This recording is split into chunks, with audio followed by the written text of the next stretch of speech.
Okay guys, let's have a look at Bowser's C636 CP Rail Alco. I'm really excited about this one. This is not a brand new locomotive. I bought this one secondhand.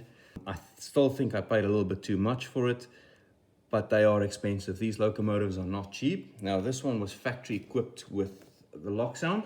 We'll go through it and go through the things that I like and the things that I don't like about this locomotive. So the packaging is a little bit different. Packaging is very different. All right. Now you get your loksound little instruction manual and the paperwork that goes with it. Right. Now, the way you unbox this, the little plastic inner slides out like so, out of the sleeve. And then it's got these little things on the sides, quite nifty. That pops open on the sides, which I do like. Everything up till this part I like. This is good, I really like this. All right, now this I don't like. This cradle screws the locomotive in place. Now I know what Bowser was thinking. This way, even if you shake it, it's not gonna get damaged in the packaging. That's all good and dandy. However, I need to very manually handle my locomotive every time I wanna put it back in the box. Now this specific locomotive, I think what's happened to this one, the person that sold it on eBay didn't realize these things were screwed down. They were holding the cradle and they were trying to pull the locomotive out. Unfortunately, they broke the tabs on the shell and they split it. So that's how I picked this one up at a good price. I ended up using a lot of elastic bands and gluing the shell onto the bottom frame, the walkway.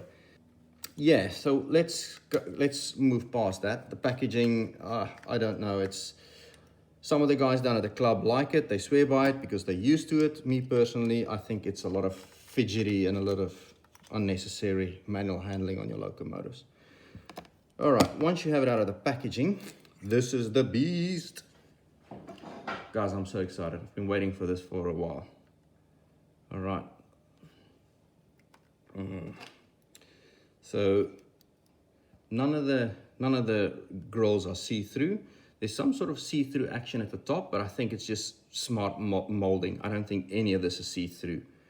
Cut levers, MU hoses. They don't come with Katie's. That was installed afterwards. I didn't install them. They came out of the packet, but this is secondhand. These don't come out with Katie's. Grab handles are all actual grab handles. Brake lines. A very, very detailed locomotive. All right, 8 starts it up.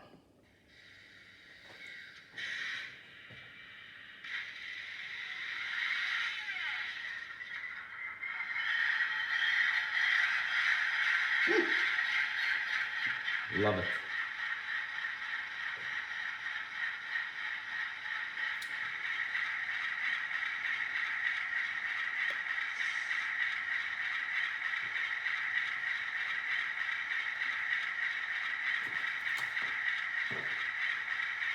Right, bell.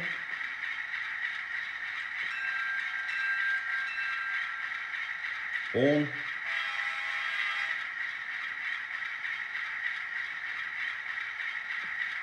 And couplers.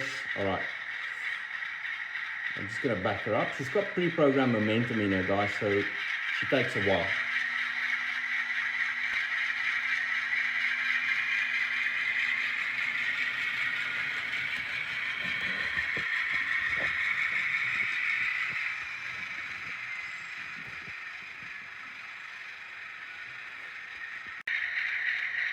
Okay, I'm going to try and show you the light functions this way. So headlights and marker lights. And then it's got a very unique function where the class lights come on and you can select them, white, green and red, and that's all by me pressing F5 the whole time and off. So F5, F5, F5. That is beautiful. That is something a bit unique. Now, if this locomotive were to have ditch lights, F6 would be controlling the ditch lights, which this one doesn't have prototypical ditch lights. Sorry guys. So I'm going to shut this down just so we can have a quick panoramic view of the locomotive. All right, and I'll just put it in reverse. So that's what she has happening at the back. All right, a very big locomotive. It's not that weighty. I don't think it's going to be that great of a puller comparing it to an Athens Genesis ST70s. That is what I compare my stuff to the ST70s, because that's what I have, guys. I'm not saying they're the best pullers, that's a compare note. So if you have ST70s and you know what they pull, that's how I make my comparison. I'll move this in shot a little bit. So that's what we have there. Few things to note. Everything looks really good on it. I don't see any imperfections on the model. I've already had the model out and gone through it with a fine-tooth comb. Maybe they could have put some cab figures in for what the price that they're charging. Maybe some of the grills should be see-through by now for what they're charging. And obviously the packaging on this thing is a little bit whack. I recommend the model. I just think you should really try and find good priced ones.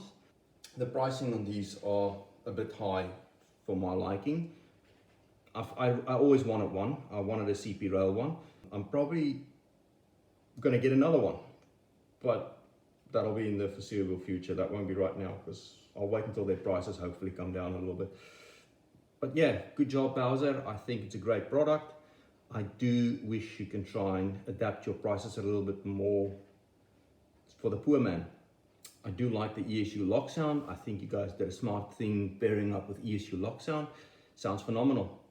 Yeah, thanks for watching, guys.